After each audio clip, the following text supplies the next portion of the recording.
आणि आज तुझ्यामुळे मला इतकी वर्ष आईच्या दारात पडावं लागलंय.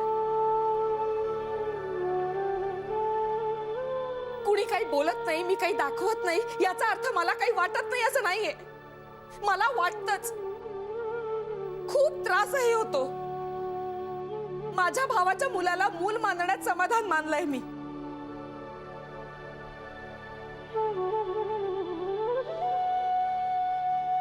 मी माझं सुख माझ्या वहिनीच्या आईपणात शोधलंय. तिच्या मुलाला मूल मानून आयुष्यभर दुधाची तहान ताकावर भागवलीये मी. का? या माणसामुळे.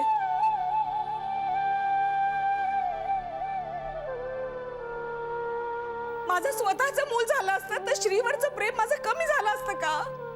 नाही, मुळीच नाही. उलट गोडवा वाढला असता. दूर राहिल्याने माझ्यामुळे जो त्रास होतो या घरात तो झाला नसता. पण तू दिलेल्या फ्रस्ट्रेशन मुळे तो त्रास माझ्या घरातला भोगावा लागलाय.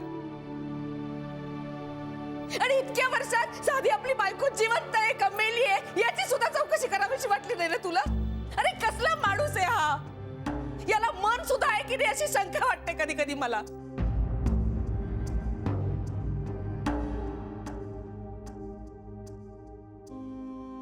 सरूचं बघ, एक दिवस भांडण टिकलं नाहीये त्यांचं. दुसऱ्या दिवशी तिचा नवरा तिला न्यायला आला होता. सॉरी, पण देवने मध्यस्थी केली. एक मिनिट, तुम्ही या घरचे जावई आहात, प्लीज तुम्ही मध्ये बोलू नका. मला खूप राग येतो. माझ्या रागावर कंट्रोल नसतो. मी मनापासून सांगते, मला तुमचा इन्सल्ट करायचा नाहीये. So please.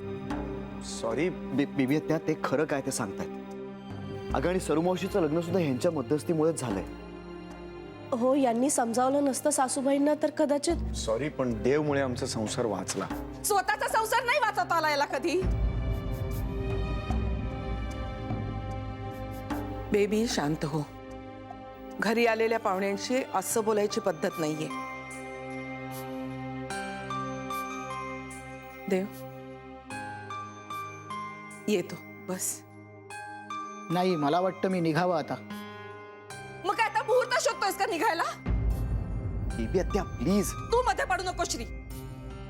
I am sorry. हे बघ, मला तुझा राग कळतोय. अगं नाही कळणार तुला. अरे या माणसाने माझ्या आयुष्याची माती केली अक्षरशः.